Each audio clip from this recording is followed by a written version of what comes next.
गजाननं भूतगणादिसेवितं कपितजम्बुफलचारुभक्षणम् उमासुतं शोकविनाशकारकं नमामि विघ्नेश्वरपादपङ्कजम्। ॐ वक्रतुण्डमहाकाय सूर्यकोटिसम्प्रभ निर्विघ्नं कुरु मे देव सर्वकार्येषु सर्वदा। ॐ अतुलितबलधामं नमामि हें शीलाबुदेहं नमामि धनुजवन्कृशानुं नमामि ज्ञानिनामग्रगण्यं नमामि सकलगुणनिधानं नमामि वानराणामधीशं नमामि रघुपतिप्रियभक्तं नमामि ॐ वातजातं नमामि।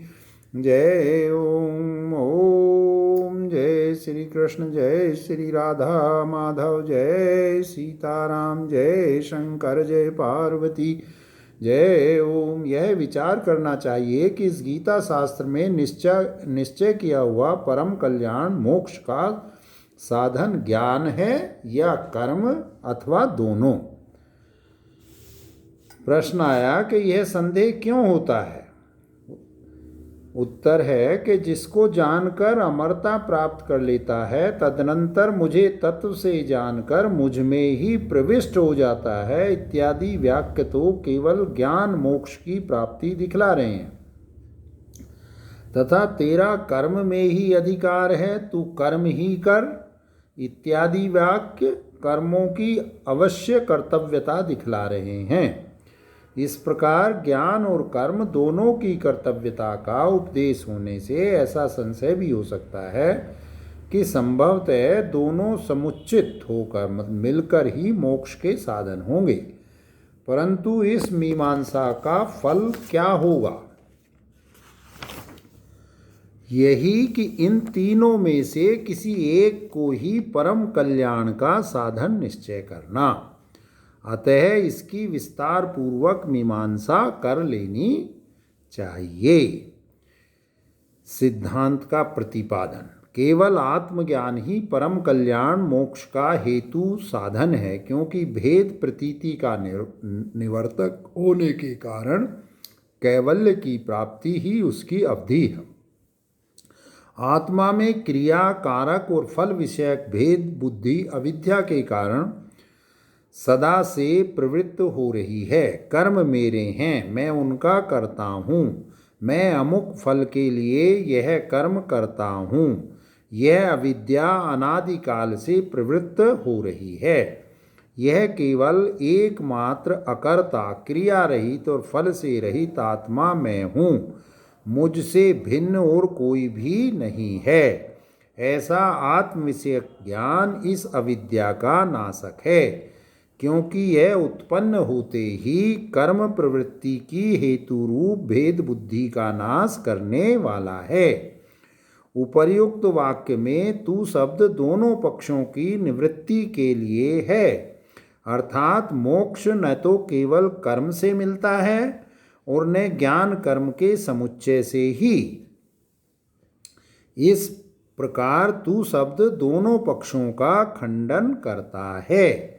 मोक्ष अकार्य अर्थात स्वतः सिद्ध है, इसलिए कर्मों को उसका साधन मानना नहीं बन सकता क्योंकि कोई भी नित्य स्वतः सिद्ध वस्तु कर्म या ज्ञान से उत्पन्न नहीं की जाती। तब तो केवल ज्ञान भी व्यर्थ ही है यह बात नहीं है क्योंकि अविद्या का नाशक होने के कारण उसकी मोक्ष प्राप्ति रूप फल पर्यंतता प्रत्यक्ष है।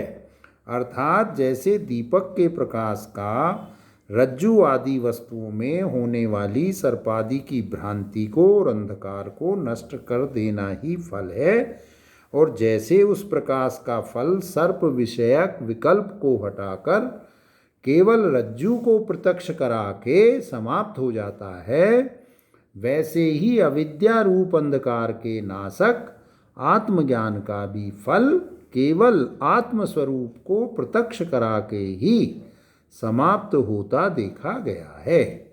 जिनका फल प्रत्यक्ष है, ऐसी जो लकड़ी को चीरना अथवा अर्णिम मंथन द्वारा अग्नि उत्पन्न करना आदि क्रियाएं हैं, उनमें लगे हुए कर्ता आदि कारकों की, जैसे अलग अलग टुकड़े हो जाना अथवा अग्नि प्रज्वलित हो जाना आदि फल से अतिरिक्त किसी अन्य फल देने वाले कर्म में प्रवृत्ति नहीं हो सकती, वैसे ही जिसका फल प्रत्यक्ष है, ऐसी ज्ञान निष्ठा रूप क्रिया में लगे हुए ज्ञाता रूप कारक की भी आत्म कैवल्य से अतिरिक्त फल वाले किसी अन्य कर्म में प्रवृत्ति नहीं हो सकती। अतः ज्ञान निष्ठा कर्म सहित नहीं हो सकती।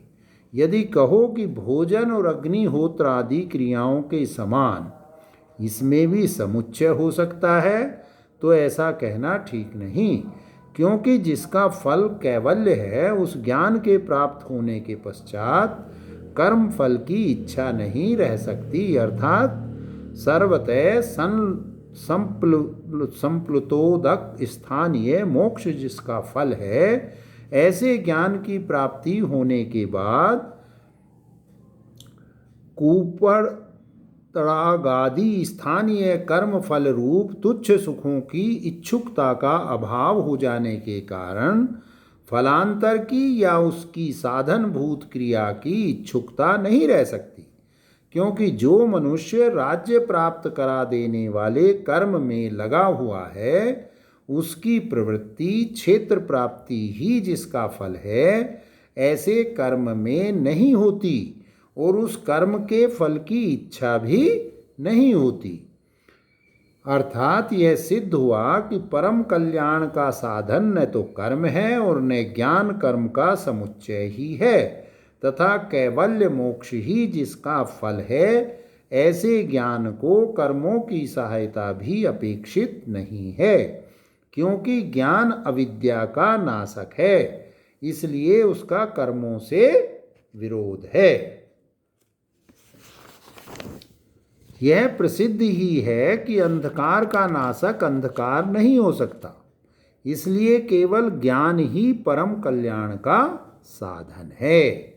यह सिद्धांत ठीक नहीं, क्योंकि नित्य कर्मों के न करने से प्रत्यवाय होता है और मोक्ष नित्य है। पहले जो यह कहा गया कि केवल ज्ञान से ही मोक्ष मिलता है, ठीक नहीं, क्योंकि वेद शास्त्र में कहे हुए नित्य कर्मों के न करने से नरकादि की प्राप्ति रूप प्रत्यवाय होगा। यदि कहो कि ऐसा होने से तो कर्मों से छुटकारा ही न होगा, अतः मोक्ष के अभाव का प्रसंग हो जाएगा। तो ऐसा दोष नहीं है, क्योंकि मोक्ष नित्य सिद्ध है। नित्य कर्मों का आचरण करने से तो प्रत्यवाय न होगा। निषिद्ध कर्मों का सर्वथा त्याग कर देने से अनिष्ट बुरे शरीरों की प्राप्ति न होगी। काम्य कर्मों का त्याग कर देने के कारण इष्ट अच्छे शरीरों की प्राप्ति नहीं होगी, तथा वर्तमान शरीर को उत्पन्न करने वाले कर्मों का फल के उपभोग से क्षय हो जाने पर इस शरीर का नाश हो जाने के पश्चात बिना कारण अन्य शरीर की उत्पत्ति न होने से और शरीर संबंधी आसक्ति आदि के न रहने से जो स्वरूप में स्थित होना रूप कैवल्य है, वह बिना प्रयत्न के ही सिद्ध हो जाएगा। ये प्रश्न हुआ। किंतु भूतपूर्व अनेक जन्मों के किए हुए जो स्वर्ग नरक आदि की प्राप्ति रूप फल देने वाले अनेक अनारब्ध फल संचित कर्म हैं, उनके फल का उपभोग न होने के कारण उनका तो नाश नहीं होगा, यह बात नहीं है, क्योंकि नित्य कर्म के अनुष्ठान में होने वाले परिश्रम रूप दुख भोग को उन कर्मों के फल का उपभोग माना जा सकता है, अथवा प्रायश्चित की भांति नित्य कर्म भी पूर्वकृत पाप का नाश करने वाले मान लिए जाएंगे, तथा प्रारब्ध कर्म का फल भोग से नाश हो जाएगा। फिर नए कर्मों का आरंभ न करने से कैवल्य बिना यत्न के सिद्ध हो जाएगा। यह बात ठीक नहीं है, यह सिद्धांत ठीक नहीं है, क्योंकि उस परमात्मा को जानकर ही मनुष्य मृत्यु से तरता है। मोक्ष प्राप्ति के लिए दूसरा मार्ग नहीं है। इस प्रकार मोक्ष के लिए विद्या के अतिरिक्त अन्य मार्ग का अभाव बतलाने वाली श्रुति है, तथा जैसे चमड़े की तरह आकाश को लपेटना असंभव है, उसी प्रकार अज्ञानी की मुक्ति असंभव बतलाने वाली भी श्रुति है।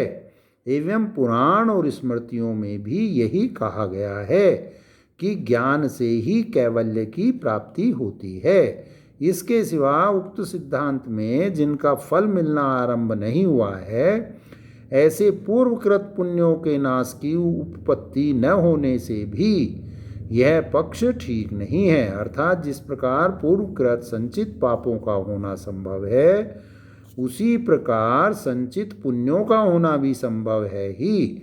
अतः देहांतर को उत्पन्न किए बिना उनका क्षय संभव न होने से इस पक्ष के अनुसार मोक्ष सिद्ध नहीं हो सकेगा। इसके सिवा पुण्य पाप के कारण रूप, राग, द्वेष और मोह आदि दोषों का बिना आत्मज्ञान के मूलोच्छेद होना संभव न होने के कारण भी पुण्य पाप का उच्छेद होना संभव नहीं, तथा श्रुति में नित्य कर्मों का पुण्य लोक की प्राप्ति रूप फल बतलाया जाने के कारण और अपने कर्मों में स्थित वर्णाश्रमावलंबी इत्यादि स्मृति वाक्यों द्वारा भी यही बात कही जाने के कारण भी कर्मों का क्षय मानना सिद्ध नहीं होता।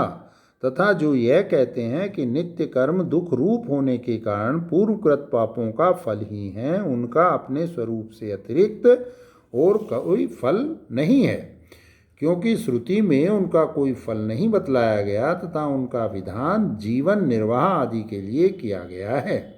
उनका कहना ठीक नहीं है, क्योंकि जो कर्म फल देने के लिए प्रवृत्त नहीं हुए उनका फल होना असंभव है, और नित्य कर्म के अनुष्ठान का परिश्रम अन्य कर्म का फल विशेष है, यह बात भी सिद्ध नहीं की जा सकेगी। तुमने जो यह कहा कि पूर्व जन्मकृत पाप कर्मों का फल नित्य कर्मों के अनुष्ठान में होने वाले परिश्रम दुख के द्वारा भोगा जाता है, सो ठीक नहीं, क्योंकि मरने के समय जो कर्म भविष्य में फल देने के लिए अंकुरित नहीं हुए, उनका फल दूसरे कर्मों द्वारा उत्पन्न हुए शरीर में भोगा जाता है। यह कहना युक्ति युक्त नहीं है। यदि ऐसा न हो तो स्वर्ग रूप फल का भोग करने के लिए अग्निहोत्री आदि कर्मों से उत्पन्न हुए जन्म में नरक के कारणभूत कर्मों का फल भोगा जाना भी युक्ति विरुद्ध नहीं होगा।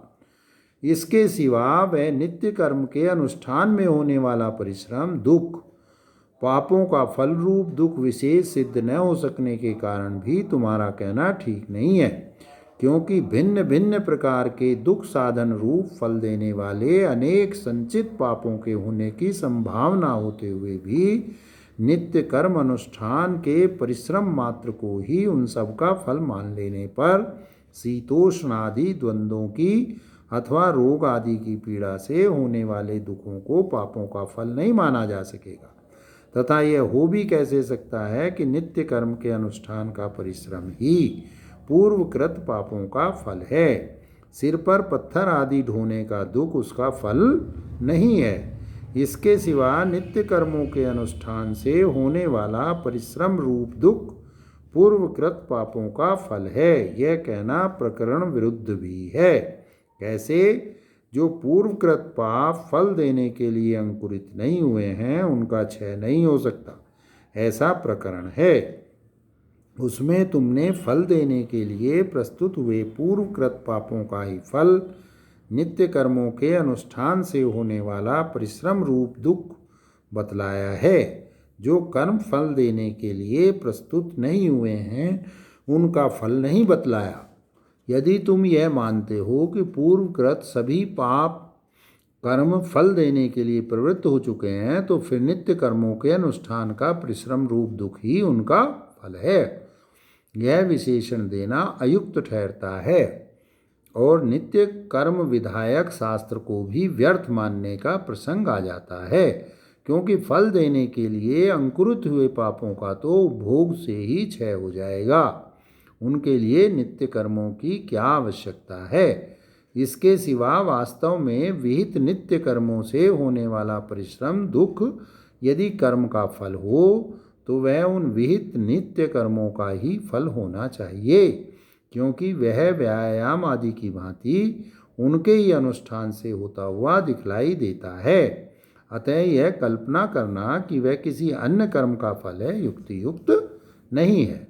नित्य कर्मों का विधान जीवन आदि के लिए किया गया है, इसलिए भी नित्य कर्मों को पूर्वकृत पापों का फल मानना प्रायश्चित के समान ही युक्तियुक्त नहीं है।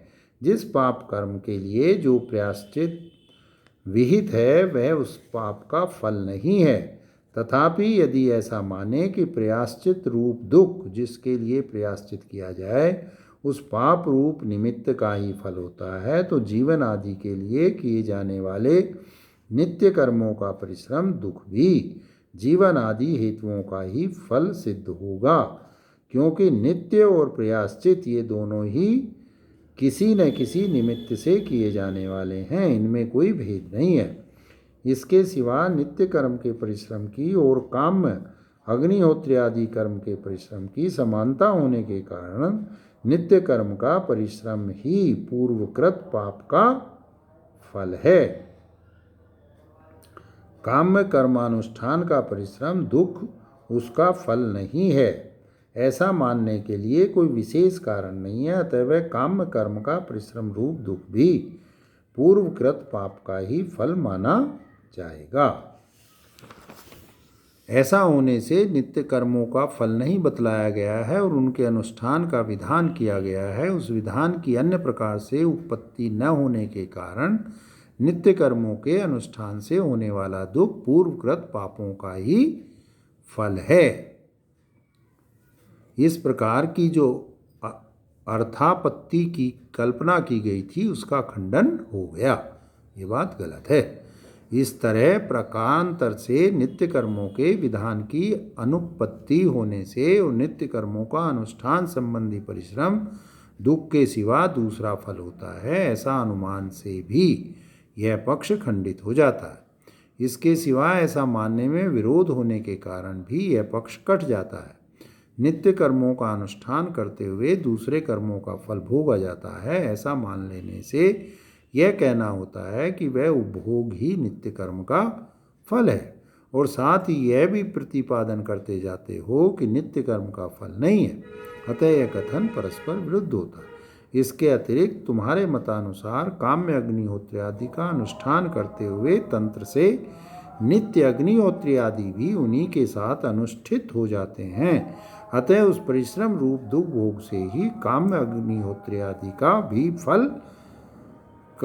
फल क्षीण हो जाएगा, क्योंकि वह उसके अधीन है। यदि ऐसा माने कि काम्य अग्निहोत्री आदि का स्वर्गादि प्राप्ति रूप दूसरा ही फल होता है, तो उनके अनुष्ठान में होने वाले परिश्रम दुख को भी नित्य कर्म के परिश्रम से भिन्न मानना आवश्यक होगा। परंतु प्रत्यक्ष प्रमाण से विरुद्ध होने के कारण यह नहीं हो सकता, क्योंकि काम्य कर्मों के अनुष्ठान से होने वाले परिश्रम दुख से केवल नित्य कर्म अनुष्ठान में होने वाले परिश्रम दुख का भेद नहीं है। इसके सिवा दूसरी बात यह भी है कि जो कर्म न विहित हो और न प्रतिसिद्ध हो वही तत्काल फल देने वाला होता है। शास्त्र विहित या प्रतिसिद्ध कर्म तत्काल फल देने वाला नहीं होता। यदि ऐसा होता तो स्वर्ग आदि लोगों का प्रतिपादन करने में और अदृष्ट फलों के बतलाने में शास्त्र की प्रवृत्ति न होती। कर्मत्व में किसी प्रकार का भेद न होने पर तथा अंग और इति कर्तव्यता आदि की कोई विशेषता न होने पर भी केवल नित्य अग्निहोत्री आदि का फल तो अनुष्ठान जनित परिश्रम रूप दुख के उपभोग से क्षय हो जाता है, और फलेच्छुकता मात्र की अधिकता से काम्य अग्निहोत्री आदि का स्वर्गादि महाफल होता है, ऐसी कल्पना नहीं की जा सकती। अर्थात नित्य कर्मों का अदृष्ट फल नहीं होता, यह बात कभी भी सिद्ध नहीं होती। इसलिए यह सिद्ध हुआ कि अविद्या पूर्वक होने वाले सभी शुभाशुभ कर्मों का अशेषतः नाश करने वाला हेतु विद्या ज्ञान ही है, नित्य कर्म का अनुष्ठान नहीं, क्योंकि सभी कर्म अविद्या और कामना मूलक हैं। ऐसा ही हमने सिद्ध किया है कि अज्ञानी का विषय कर्म है और ज्ञानी का विषय सर्व कर्म संन्यास पूर्वक ज्ञान निष्ठा है। उभौ तो न विजानीतः वेद वेदा विनाशिनम नित्यम ज्ञान योगेन सांख्यानाम कर्म योगेन योगिनाम अज्ञानाम कर्म संगिनाम तत्ववित्तु गुणागुणेषु वर्तन्त इति मत्वा न सज्जते सर्वकर्माणि मनसा संन्यस्यास्ते नैव किंचित करोमिति युक्तो मन्यते तत्ववित् इत्यादि वाक्यों के अर्थ से यही सिद्ध होता है कि अज्ञानी ही मैं कर्म करता हूँ ऐसा मानता है, ज्ञानी नहीं। आरूढ़ के लिए कर्म कर्तव्य बतलाए हैं और आरूढ़ के लिए अर्थात योगस्थ पुरुष के लिए उपसम कर्तव्य बतलाया है तथा ऐसा भी कहा है कि तीनों प्रकार के अज्ञानी भक्त भी उदार हैं, पर ज्ञानी तो मेरा स्वरूप ही है ऐसा मैं मानता हूँ। कर्म करने वाले सकाम अज्ञानी लोग आवागमन को प्राप्त होते हैं और अनन्य भक्त नित्य युक्त होकर चिंतन करते हुए आत्मस्वरूप आकाश के सदृश मुझ निष्पाप परमात्मा की उपासना किया करते हैं। उनको मैं वह बुद्धि योग देता हूँ जिससे वे मुझे प्राप्त हो जाते हैं। इससे यह सिद्ध होता है कि कर्म करने वाले अज्ञानी भगवान को प्राप्त नहीं होते। भगवद अर्थ कर्म करने वाले जो युक्ततम होने पर भी कर्मी होने के नाते अज्ञानी हैं, वे चित्त समाधान से लेकर कर्म फल त्याग पर्यंत उत्तरोत्तर हीन बतलाए हुए साधनों से युक्त होते हैं तथा जो अनिर्देश्य अक्षर के उपासक हैं वे अद्वेष्टा सर्वभूतानाम आदि से लेकर 12वें अध्याय की समाप्ति पर्यंत बतलाए हुए साधनों से संपन्न और 13वें अध्याय से लेकर 3 अध्यायों में बतलाए हुए ज्ञान साधनों से भी युक्त होते हैं। अधिष्ठान आदि 5 जिसके कारण है, ऐसे समस्त कर्मों का जो संन्यास करने वाले हैं, जो आत्मा के एकत्व और अकृतत्व को जानने वाले हैं, जो ज्ञान की परानिष्ठा में स्थित हो गए हैं, जो भगवत स्वरूप और आत्मा के एकत्व ज्ञान की शरण हो चुके हैं, ऐसे भगवान के तत्व को जानने वाले परमहंस परिव्राजकों को इष्ट अनिष्ट और मिश्र ऐसा त्रिविध कर्म फल नहीं मिलता। इनसे अन्य जो संन्यास न करने वाले कर्म परायण ज्ञानी हैं, उनको कर्म का फल अवश्य भोगना पड़ता है। यही गीता शास्त्र में कहे हुए कर्तव्य और अकर्तव्य का विभाग है। सभी कर्मों को अविद्या मूलक मानना युक्ति संगत नहीं है, ये प्रश्न आया। नहीं, ब्रह्म हत्यादि निषिद्ध कर्मों की भांति नित्य कर्म यद्यपि शास्त्र प्रतिपादित हैं, तो भी वे अविद्या युक्त पुरुष के ही कर्म हैं। जैसे प्रतिषेध शास्त्र से कहे हुए भी अनर्थ के कारण रूप ब्रह्म हत्यादि निषिद्ध कर्म अविद्या और कामनादि दोषों से युक्त पुरुष के द्वारा ही हो सकते हैं, क्योंकि दूसरी तरह उनमें प्रवृत्ति नहीं हो सकती। उसी प्रकार नित्य नैमित्तिक और काम्य आदि कर्म भी अविद्या और कामना से युक्त मनुष्य से ही हो सकते हैं, परंतु आत्मा को शरीर से पृथक समझे बिना नित्य नैमित्तिक आदि कर्मों में प्रवृत्ति का होना असंभव है।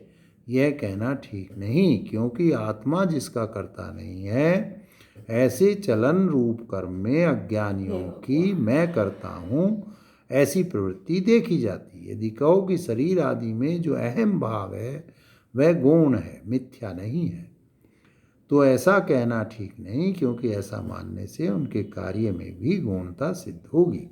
जैसे हे पुत्र तू मेरा आत्मा ही है, इस श्रुति वाक्य के अनुसार अपने पुत्र में अहम भाव होता है, तथा संसार में भी जैसे यह गौ मेरा प्राण ही है, इस प्रकार प्रिय वस्तु में अहम भाव होता देखा जाता है। उसी प्रकार अपने शरीर आदि संघात में भी अहम भाव गौण ही है। यह प्रतीति मिथ्या नहीं है। मिथ्या प्रतीति तो वह है कि जो स्थाणु और पुरुष के भेद को न जानकर स्थाणु में पुरुष की प्रतीति होती है। यह कहना ठीक नहीं, क्योंकि गौण प्रयोग लुप्तोपमा शब्द द्वारा अधिकरण की स्तुति करने के लिए होता है। इसलिए गौण प्रतीति से मुख्य के कार्य की सिद्धि नहीं होती। जैसे कोई कहे कि देवदत्त सिंह है या बालक अग्नि है, तो उसका यह कहना देवदत्त सिंह के सदृश क्रूर और बालक अग्नि के समान पिंगल गौर वर्ण है। इस प्रकार की समानता के कारण देवदत्त और बालक रूप अधिष्ठान की स्तुति के लिए ही है, क्योंकि गौण शब्द या गौण ज्ञान से कोई सिंह का कार्य किसी को भक्षण कर जाना या अग्नि का कार्य किसी को जला डालना सिद्ध नहीं किया जा सकता, परंतु मिथ्या प्रत्यय का कार्य जन्म मरण रूप अनर्थ मनुष्य अनुभव कर रहा है। इसके सिवा गौण प्रतीति के विषय को मनुष्य ऐसा जानता भी है कि वास्तव में वह देवदत्त सिंह नहीं है और यह बालक अग्नि नहीं है। यदि उपर्युक्त प्रकार से शरीरादि संघात में भी आत्मभाव गौण होता तो शरीर आदि के संघात रूप गौण आत्मा द्वारा किए हुए कर्म अहम भाव के मुख्य विषय आत्मा के किए हुए नहीं माने जाते, क्योंकि गौण सिंह देवदत्त और गौण अग्नि बालक द्वारा किए हुए कर्म मुख्य सिंह और अग्नि के नहीं माने जाते, तथा उस क्रूरता और पिंगलता द्वारा कोई मुख्य सिंह और मुख्य अग्नि का कार्य नहीं किया जा सकता, क्योंकि वे केवल स्तुति के लिए कहे होने से हीन शक्ति हैं। जिनकी स्तुति की जाती है वे देवदत्त और बालक भी यह जानते हैं कि मैं सिंह नहीं हूँ, मैं अग्नि नहीं हूँ, तथा सिंह का कर्म मेरा नहीं है, अग्नि का कर्म मेरा नहीं है। इसी प्रकार यदि शरीर आदि में गौण भावना होती तो संघात के कर्म मुझ मुख्य आत्मा के नहीं है, ऐसी ही प्रतीति होनी चाहिए थी। ऐसी नहीं कि मैं करता हूँ, मेरे कर्म है। अर्थात यह सिद्ध हुआ कि शरीर में आत्मभाव गौण नहीं मिथ्या है। जो ऐसा कहते हैं कि अपने स्मृति इच्छा और प्रयत्न इन कर्म हेतुओं के द्वारा आत्मा कर्म किया करता है, उनका कथन ठीक नहीं, क्योंकि ये सब मिथ्या प्रतीति पूर्वक ही होने वाले हैं। अर्थात स्मृति इच्छा और प्रयत्न आदि सब मिथ्या प्रतीति से होने वाले इष्ट अनिष्ट रूप अनुभूत कर्म फल जनित संस्कारों को लेकर ही होते हैं। जिस प्रकार इस वर्तमान जन्म में धर्म अधर्म और उनके फलों का अनुभव सुख दुख शरीर आदि संघात में आत्मबुद्धि और राग द्वेष आदि द्वारा किए हुए होते हैं, वैसे ही भूतपूर्व जन्म में और उससे पहले के जन्मों में भी थे। इस न्याय से यह अनुमान करना चाहिए कि यह बीता हुआ और आगे होने वाला जन्म मरण रूप संसार अनादि एवं अविद्या कर्तृक ही है। इससे यह सिद्ध होता है कि ज्ञान निष्ठा में सर्व कर्मों के संन्यास से संसार की आत्यंतिक निवृत्ति हो जाती है, क्योंकि देहाभिमान अविद्या रूप है। अतः उसकी निवृत्ति हो जाने पर शरीरांतर की प्राप्ति न होने के कारण संसार की प्राप्ति नहीं हो सकती। शरीर आदि संघात में जो आत्माभिमान है वह अविद्या रूप है, क्योंकि संसार में भी मैं गौ आदि से अन्य हूँ और गौ आदि वस्तुएं मुझसे अन्य हैं। ऐसा जानने वाला कोई भी मनुष्य उनमें ऐसी बुद्धि नहीं करता कि यह मैं हूँ। न जानने वाला ही स्थाणु में पुरुष की भ्रांति के समान अविवेक के कारण शरीर आदि संघात में मैं हूँ ऐसा आत्मभाव कर सकता है, पर विवेक पूर्वक जानने वाला नहीं कर सकता। तथा पुत्र में जो हे पुत्र तू मेरा आत्मा ही है ऐसी आत्मबुद्धि है, वह जन्य जनक संबंध के कारण होने वाली गौण बुद्धि है। उस गौण आत्मा पुत्र से भोजन आदि की भांति कोई मुख्य कार्य नहीं किया जा सकता, जैसे कि गौण सिंह और गौण अग्नि रूप देवदत्त और बालक द्वारा मुख्य सिंह और मुख्य अग्नि का कार्य नहीं किया जाता। स्वर्ग आदि अदृष्ट पदार्थों के लिए कर्मों का विधान करने वाली श्रुति का प्रमाणत्व होने से यह सिद्ध होता है कि शरीर, इंद्रिय आदि गौण आत्माओं के द्वारा मुख्य आत्मा के कार्य किए जाते हैं। ऐसा कहना ठीक नहीं, क्योंकि उनका आत्मतत्व अविद्याकृत है, अर्थात शरीर, इंद्रिय आदि गौण आत्मा नहीं है किंतु मिथ्या है। तो फिर इनमें आत्मभाव कैसे होता है? मिथ्या प्रतीति से ही संगरहित आत्मा की संगति मानकर इनमें आत्मभाव किया जाता है, क्योंकि उस मिथ्या प्रतीति के रहते हुए ही उनमें आत्मभाव की सत्ता है। उसके अभाव से आत्मभावना का भी अभाव हो जाता है। अभिप्राय यह है कि मूर्ख अज्ञानियों का ही अज्ञान काल में मैं बड़ा हूँ, मैं गौण हूँ, इस प्रकार शरीरीय इंद्रिय आदि के संघात में आत्माभिमान देखा जाता है। परंतु मैं शरीर आदि संघात से अलग हूँ ऐसा समझने वाले विवेकशीलों की उस समय शरीर आदि संघात में अहम बुद्धि नहीं होती। मिथ्या प्रतीति के अभाव से देहात्म बुद्धि का अभाव हो जाने के कारण यह सिद्ध होता है कि शरीर आदि में आत्मबुद्धि अविद्याकृत ही है, गौण नहीं।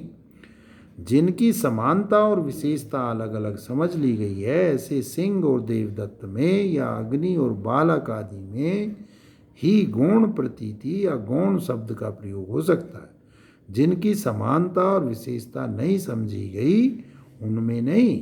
तुमने जो कहा कि श्रुति को प्रमाण रूप मानने से यह पक्ष सिद्ध होता है, वह भी ठीक नहीं, क्योंकि उसकी प्रमाणता अदृष्ट विषयक है, अर्थात प्रत्यक्ष आदि प्रमाणों से उपलब्ध न होने वाले अग्निहोत्र आदि के साध्य, साधन और संबंध के विषय में ही श्रुति की प्रमाणता है, प्रत्यक्ष आदि प्रमाणों से उपलब्ध हो जाने वाले विषयों में नहीं।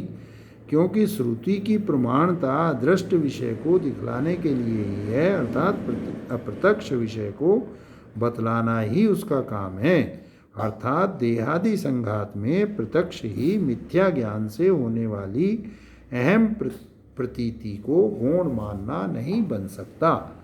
क्योंकि अग्नि ठंडा है या अप्रकाशक है ऐसा कहने वाली सैकड़ों श्रुतियाँ भी प्रमाण रूप नहीं मानी जा सकती। यदि श्रुति ऐसा कहे कि अग्नि ठंडा है अथवा प्रकाशक है, तो ऐसा मान लेना चाहिए कि श्रुति को कोई और ही अर्थ अभिष्ट है, क्योंकि अन्य प्रकार से उसकी प्रामाणिकता सिद्ध नहीं हो सकती। परंतु प्रत्यक्षादि अन्य प्रमाणों के विरुद्ध या श्रुति के अपने वचनों के विरुद्ध श्रुति के अर्थ की कल्पना करना उचित नहीं है। कर्म मिथ्या ज्ञान युक्त पुरुष द्वारा ही किए जाने वाले हैं, ऐसा मानने से वास्तव में कर्ता का अभाव हो जाने के कारण श्रुति की अप्रमाणता ही सिद्ध होती है नहीं, क्योंकि ब्रह्म विद्या में उसकी सार्थकता सिद्ध होती है।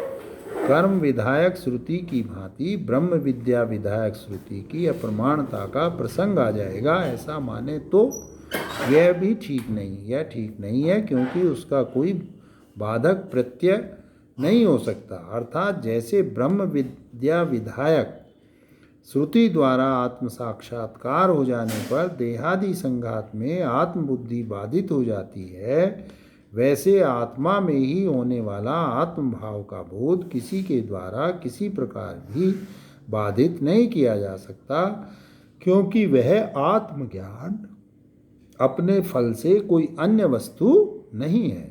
मिथ्या ज्ञान निवृत्ति वह फल रूप ही है, जैसे अग्नि उष्ण और प्रकाश स्वरूप है। इसके सिवा वास्तव में कर्म विधायक श्रुति भी अप्रमाणिक नहीं है, क्योंकि वह पूर्व स्वाभाविक प्रवृत्तियों को रोक कर उत्तरोत्तर नई प्रवृत्ति को उत्पन्न करती हुई अंत में अंतःकरण की शुद्धि द्वारा साधक को अंतरात्मा के सम्मुख करने वाली प्रवृत्ति उत्पन्न करती है। अतः उपाय मिथ्या होते हुए भी उपेय की सत्यता से उसकी सत्यता ही है, जैसे कि विधि वाक्य के अंत में कहे जाने वाले अर्थवाद वाक्यों की सत्यता मानी जाती है। व्यवहार में भी देखा जाता है कि उन्मत्त और बालक आदि को दूध आदि पिलाने के लिए चोटी बढ़ने आदि की बात कही जाती है। तथा आत्मज्ञान होने से पहले देहाभिमान निमित्तिक प्रत्यक्ष आदि प्रमाणों के प्रमाणत्व का भांति प्रकांतर में स्थित कर्म विधायक श्रुतियों की साक्षात प्रमाणता भी सिद्ध होती है। तुम जो यह मानते हो कि आत्मा स्वयं क्रिया न करता हुआ भी सन्निधि मात्र से कर्म करता है, यही आत्मा का मुख्य कर्तापन है। जैसे राजा स्वयं युद्ध न करते हुए भी सन्निधि मात्र से ही अन्य योद्धाओं के युद्ध करने से राजा युद्ध करता है, ऐसे कहा जाता है, तथा वह जीत गया, हार गया, ऐसे भी कहा जाता है। इसी प्रकार सेनापति भी केवल वाणी से ही आज्ञा करता है, फिर भी राजा और सेनापति का उस क्रिया के फल से संबंध होता देखा जाता है। तथा जैसे ऋत्विक के कर्म यजमान के माने जाते हैं, वैसे ही देहादि संघात के कर्म आत्मकृत हो सकते हैं, क्योंकि उनका फल आत्मा को ही मिलता है। जैसे भ्रामक भ्रमण करने वाला चुंबक स्वयं क्रिया नहीं करता, तो भी वह लोहे का चलाने वाला है, इसलिए उसी का मुख्य कर्तापन है। वैसे ही आत्मा का मुख्य कर्तापन है, ऐसा मानना ठीक नहीं, क्योंकि ऐसा मानने से न करने वाले को कारक मानने का प्रसंग आ जाएगा। यदि कहो कि कारक तो अनेक प्रकार के होते हैं, तो भी तुम्हारा कहना ठीक नहीं, क्योंकि राजा आदि का मुख्य कर्तापन भी देखा जाता है। अर्थात राजा अपने निजी व्यापार द्वारा भी युद्ध करता है, तथा योद्धाओं से युद्ध कराने और उन्हें धन देने से भी निसंदेह उसका मुख्य कर्तापन है। उसी प्रकार जय पराजय आदि फल भोगों में भी उसकी मुख्यता है। वैसे ही यजमान का भी प्रधान आहुति स्वयं देने के कारण और दक्षिणा देने के कारण निसंदेह मुख्य कर्तृत्व है। इससे यह निश्चित होता है कि क्रिया रहित वस्तु में जो अकर्तापन का उपचार है वह गुण है। यदि राजा और यजमान आदि में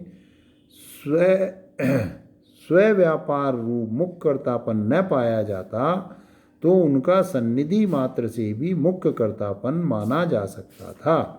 जैसे कि लोहे को चलाने में चुंबक का सन्निधि मात्र से मुख्य कर्तापन माना जाता, परंतु चुंबक की भांति राजा और यजमान का स्व व्यापार उपलब्ध न होता हो, ऐसी बात नहीं है।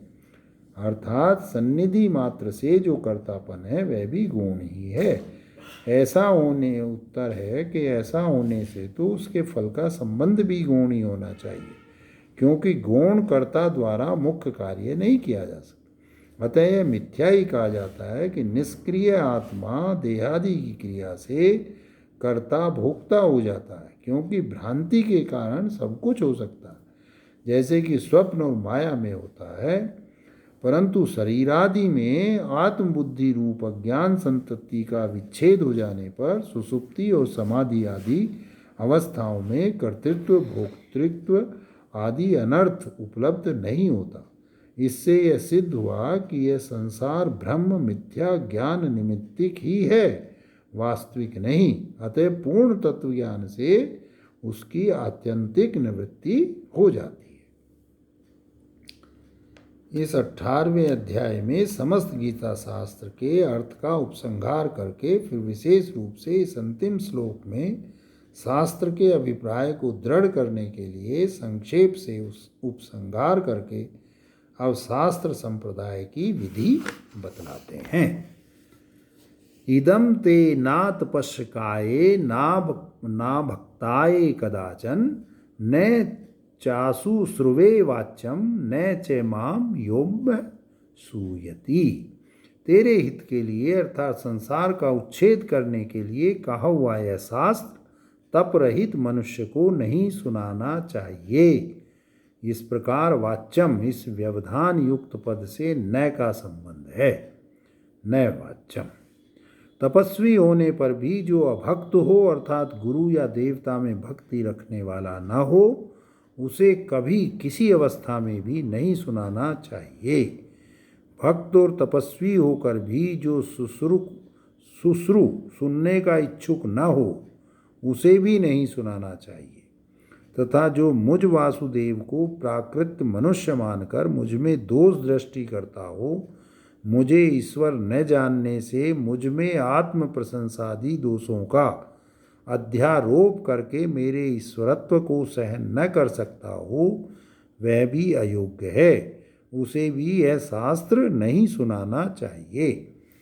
अर्थापत्ति से यह निश्चय होता है कि यह शास्त्र भगवान में भक्ति रखने वाले तपस्वी, सुसुरसा युक्त और दोष दृष्टि रहित पुरुष को ही सुनाना चाहिए। अन्य स्मृतियों में भी मेधावी को या तपस्वी को इस प्रकार इन दोनों का विकल्प देखा जाता है।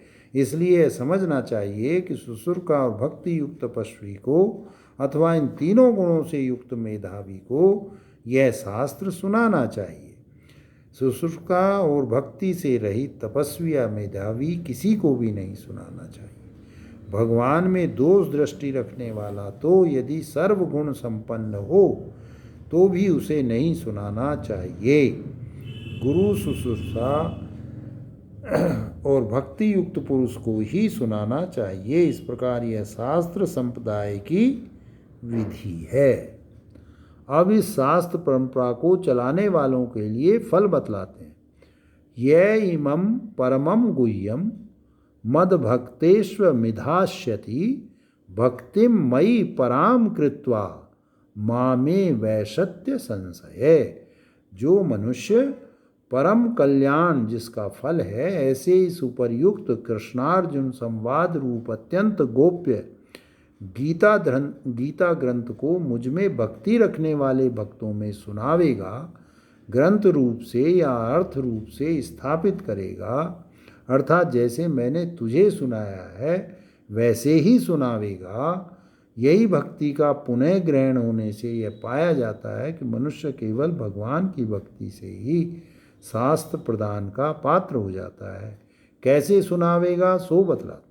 मुझ में पराभक्ति करके अर्थात परम गुरु भगवान की मैं यह सेवा करता हूँ ऐसा समझकर जो इसे सुनावेगा उसका यह फल है कि वह मुझे ही प्राप्त हो जाएगा, अर्थात निसंदेह मुक्त हो जाएगा। इसमें संशय नहीं करना चाहिए। नैचे तस्मान मनुष्येषु कश्चन में प्रिय कृतमे भविता न च में तस्मादन्य प्रियतरो भुवि। उस गीता शास्त्र की परंपरा चलाने वाले भक्त से बढ़कर मेरा अधिक प्रिय कार्य करने वाला मनुष्यों में कोई भी नहीं है, अर्थात वह मेरा अति से प्रिय करने वाला है। वर्तमान मनुष्यों में उससे बढ़कर प्रियतम कार्य करने वाला और कोई नहीं है, तथा भविष्य में भी इस भूलोक में उससे बढ़कर प्रियतर कोई दूसरा नहीं होगा। जो भी कोई अध्येष्यते चये इमं धर्म्यं संवाद मायो ज्ञान यज्ञेन तेनहमिष्टे श्यामिति मे मतिः। जो मनुष्य हम दोनों के संवाद रूप इस धर्म युक्त गीता ग्रंथ को पढ़ेगा उसके द्वारा यह होगा कि मैं ज्ञान यज्ञ से पूजित हो जाऊंगा। विधि यज्ञ, जप यज्ञ, उपांशु यज्ञ और मानस यज्ञ, इन चार यज्ञों में ज्ञान यज्ञ मानस है, इसलिए श्रेष्ठतम है। अतः उस ज्ञान यज्ञ की समानता से गीता शास्त्र के अध्ययन की स्तुति करते हैं, अथवा यूँ समझो कि यह फल विधि है, यानी इसका फल देवतादि विषयक ज्ञान यज्ञ के समान होता है। उस अध्ययन से मैं ज्ञान यज्ञ द्वारा पूजित होता हूँ, ऐसा मेरा निश्चय है। तथा श्रोता को यह आगे बतलाया जाने वाला फल मिलता है। श्रद्धावान नसूयश्च शृणुयादपि यो नरः सोऽपि मुक्ते शुभालोकान् प्राप्यानुयात् पुण्यकर्म नाम। जो मनुष्य इस ग्रंथ को श्रद्धा युक्त और दोष दृष्टि से रहित होकर केवल सुनता ही है, वह भी पापों से मुक्त होकर पुण्य कार्यों के अर्थात अग्निहोत्र आदि श्रेष्ठ कर्म करने वालों के शुभ लोकों को प्राप्त हो जाता है। अपि शब्द से यह पाया जाता है कि अर्थ समझने वाले की तो बात ही क्या है। शिष्य ने शास्त्र का अभिप्राय ग्रहण किया या नहीं, यह विवेचन करने के लिए भगवान पूछते हैं। इसमें पूछने वाले का यह अभिप्राय है कि शास्त्र का अभिप्राय श्रोता ने ग्रहण नहीं किया, यह मालूम होने पर फिर किसी और उपाय से ग्रहण कराऊंगा। इसके द्वारा आचार्य का यह कर्तव्य प्रदर्शित किया जाता है कि प्रयत्नांतर स्वीकार करके किसी भी उपाय से शिष्य को कृतार्थ करना चाहिए। कंचित देतच्छुतम पार्थ त्वैकाग्रे चेतग्रेण चेतसा कश्चिद ज्ञान सम्मोहे प्रनष्टस्ते धनंजय। हे पार्थ, क्या तूने मुझसे कहे हुए इस शास्त्र को एकाग्र चित्त से सुना, सुनकर बुद्धि में स्थिर किया, अथवा सुना अनसुना कर दिया? हे धनंजय, क्या तेरा अज्ञान जनित मोह, स्वाभाविक अविवेकता, चित्त का मूढ़ भाव सर्वथा नष्ट हो गया, जिसके लिए कि तेरा यह शास्त्र श्रवण विषयक परिश्रम और मेरा वक्तृत्व विषयक परिश्रम हुआ है? अर्जुन बोला, नष्टो मोहो स्मृति लब्धा त्वते प्रसादन मयाच्युत स्थितोस्मि गत संदेह करिष्ये वचनम तव। हे अच्युत, हे भगवान, मेरा अज्ञान जन्य मोह, जो कि समस्त संसार रूप अनर्थ का कारण था और समुद्र की भांति दुस्तर था, नष्ट हो गया है। और हे अच्युत, आपकी कृपा के आश्रित होकर मैंने आपकी कृपा से आत्म विषयक ऐसी स्मृति भी प्राप्त कर ली है कि जिसके प्राप्त होने से समस्त ग्रंथियां संशय विच्छिन्न हो जाते हैं। इस मोहनाश विषयक प्रश्नोत्तर से यह बात निश्चित रूप से दिखलाई गई है कि जो यह अज्ञान जनित मोह का नाश और आत्म विषयक स्मृति का लाभ है, बस इतना ही समस्त शास्त्रों के अर्थ ज्ञान का फल है। इसी तरह छांदोग्य श्रुति में भी मैं आत्मा को न जानने वाला शोक करता हूँ, इस प्रकार प्रकरण उठाकर आत्मज्ञान होने पर समस्त ग्रंथियों का विच्छेद बतलाया है तथा हृदय की ग्रंथि विच्छिन्न हो जाती है। वहाँ एकता का अनुभव करने वाले को कैसा मोह और कैसा शोक इत्यादि मंत्र वर्ण भी हैं। अब मैं संशय रहित हुआ आपकी आज्ञा के अधीन खड़ा हूँ। मैं आपका कहना करूँगा। अभिप्राय यह है कि मैं आपकी कृपा से कृतार्थ हो गया हूँ। अब मेरा कोई कर्तव्य शेष नहीं है। शास्त्र का अभिप्राय समाप्त हो चुका। अब कथा का संबंध दिखलाने के लिए संजय बोला, इत्यहम वासुदेवस्य पार्थस्य च महात्मने संवाद मिम श्रोष्यम अद्भुतम रोमहर्षणम। इस प्रकार मैंने यह उपर्युक्त अद्भुत अत्यंत विस्मयकारक रोमांच करने वाला श्री वासुदेव भगवान और महात्मा अर्जुन का संवाद सुना और इसे व्यास प्रसादच्छुत्वाने तद्गुह्य महिम परम योगम योगेश्वरात् कृष्णात् साक्षात् कथयते स्वयं। मैंने भगवान व्यास जी की कृपा से उनसे दिव्य चक्षु पाकर इस परम गुह्य संवाद को और परम योग को सुना, अथवा यों समझो कि योग विषयक होने से यह संवाद ही योग है।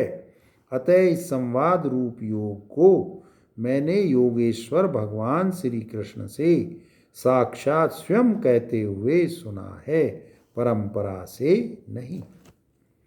जय जय। दिव्य चक्षु तो संजय को दिए थे। हाँ, तो संजय ही तो कह रहा है बात। राजन मृत्यु संस्मृत्य संवाद मिम अद्भुतम केशवार्जुनयो पुण्यम हृष्यामी च मुहिर्मुहि। ये संजय का ही तो है, संजय ने तो कहा है। ये दोनों श्लोक संजय के हैं, 74 और 75। राजन समृत्ये संस्मृत्ये संवादमिम अद्भुतम केशवार्जनयो पुण्यम हृष्यामि च मुहुर्मुहु। हे राजन धृतराष्ट्र, ये संजय कह रहा है, हे राजन धृतराष्ट्र, केशव और अर्जुन के इस परम पवित्र सुनने मात्र से पापों का नाश करने वाले अद्भुत संवाद को सुनकर और बारंबार स्मरण करके मैं प्रतिक्षण बारंबार हर्षित हो रहा हूँ। तच्च संस्मृत्ये संस्मृत्ये रूपमत्यवद्भुतम हरे विस्मयो मे महान राजन हश्यामी च पुनः पुनः। तथा हे राजन, हरि के उस अति अद्भुत विश्व रूप को भी बारंबार याद करके मुझे बड़ा आश्चर्य हो रहा है और मैं बारंबार हर्षित हो रहा हूँ। वहाँ अर्जुन देख रहा था विश्व रूप, यहाँ संजय देख रहा था। बहुत कहने से क्या, इसके पास तो थे ही दिव्य हाँ, बहुत कहने से क्या, उन्हें दिव्य चक्षु कृष्ण जी ने प्रदान किए थे, इन्हें व्यास जी ने प्रदान किए। बहुत कहने से क्या, यत्र योगेश्वर है कृष्णो यत्र पार्थो धनुर्धरे तत्र श्री विजयो भूर्तिर्ध्रुवा नीतिर्मर्तितम। समस्त योग और उनके बीज उन्हीं से उत्पन्न हुए हैं, अतः भगवान योगेश्वर हैं। जिस पक्ष में वे सब योगों के ईश्वर श्री कृष्ण हैं तथा जिस पक्ष में गांडीव धनुर्धारी प्रथापुत्र अर्जुन है, उस पांडवों के पक्ष में ही श्री, उसी में विजय, उसी में विभूति अर्थात लक्ष्मी का विशेष विस्तार और वहीं अचल नीति है, ऐसा मेरा मत है। ये मत है संजय का। जय हो। चूंकि संजय को ज्ञान प्राप्त हो गया ना इससे। ओम शंकर भगवते कृतो श्री भगवत गीता भाष्ये मोक्ष संन्यास योगो नामा षष्ठो 10 अध्याये समाप्तिम गीता शास्त्रम। जय जय श्री कृष्ण, जय श्री कृष्ण, जय श्री कृष्ण, जय श्री कृष्ण, जय श्री कृष्ण, जय श्री। ओम त्वमेव माता च पिता त्वमेव बन्धुश्च सखा त्वमेव विद्या द्रविणं त्वमेव सर्वं मम देव। जय भगवत गीते प्रभु, जय भगवत गीते हरि कमल विहारिणि सुंदर सुपुनीते। जय भगवत गीते कर्म सुमर्म प्रकाशिनी कामा शक्ति हरा तत्व ज्ञान विकासिनी विद्या ब्रह्म परा। ओम जय भगवत गीते निश्चल भक्ति विधायनि निर्मल मलहारी शरण रहस्य प्रदायनि सब विधि सुखकारी। जय भगवत गीते राग द्वेष विदारिणी कारिणी मोद सदा भव भयहारिणी तारिणी पर आनंद प्रदा। ओम जय भगवत गीते आसुर भाव विनाशिनी नाशिनी तम रजनी देवी सद्गुण दायनी हरि रसिका सजनी। ओम जय भगवत गीते समता त्याग सिखावनी हरि मुख की वाणी सकल शास्त्र की स्वामिनी श्रुतियों की रानी।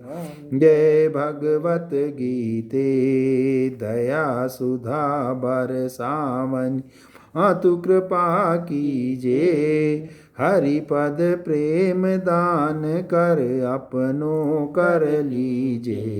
जय भगवत गीते, जय भगवत गीते श्री जय भगवत गीते। ओम आरती कुंज बिहारी की, श्री गिरधर कृष्ण मुरारी की। गले में वैजंती माला, बजावे मुरली मधुर बाला। श्रवण में कुंडल झलकाला, नंद के नंद नंद लाला। गगन सम अंग कांति काली, राधिका चमक हियाली। लतन में ठाड़े बनमाली, भ्रमर सी अलक कस्तूरी तिलक। चंद्र सी झलक रित छवि श्यामा प्यारी की।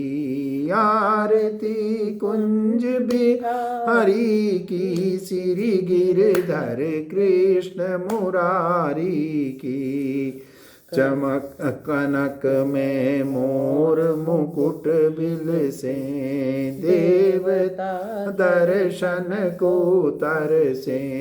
गगन सो सुमन राशि बरसे, बजे मुरचंग मधुर मृदंग। बालिन संग अतुल रति गोप कुमारी की। आरती कुंज बिहारी की, श्री गिरधर कृष्ण मुरारी की। हाथे प्रकट भई गंगा, सकल मलहारिणी श्री गंगा। स्मरणते होत मोह भंगा, बसय शिव शीस जटा के बीच। रहे अग कीच चरण छवि श्री बनवारी की। आरती कुंज बिहारी की, श्री गिरधर कृष्ण मुरारी की। चमकती उज्ज्वल तट रेणु, बजर वृंदावन बेनु। चहु दिशि गोप ग्वाल हेनु, हसत मृदु मंद चांदनी। चंद कटत भव फंद टेर, दुखारी की।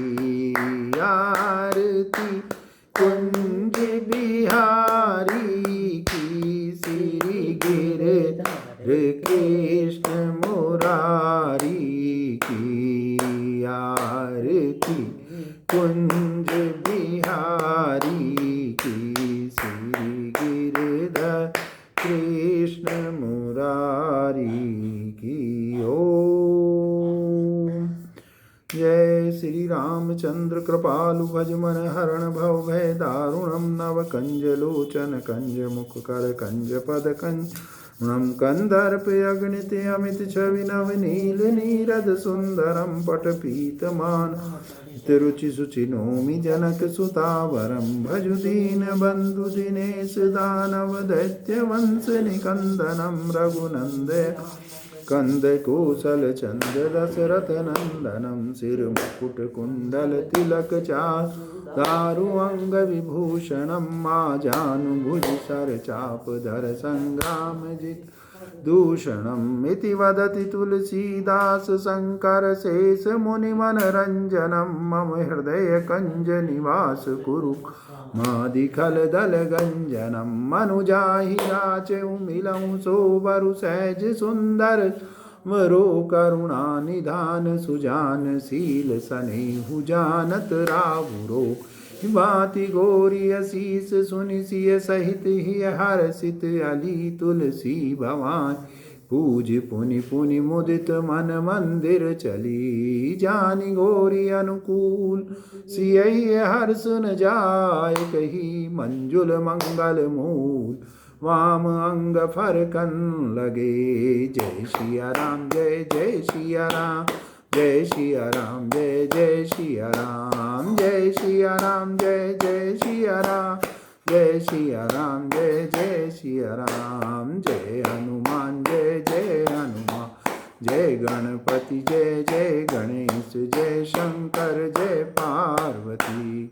ओम ब्रह्मा मुरारी त्रिप्रांतकारी भानु शशि भूमि सुतो बुधश्च गुरु शुक्र शनि राहु केतु सर्वग्रह शांति करा भवन्तु।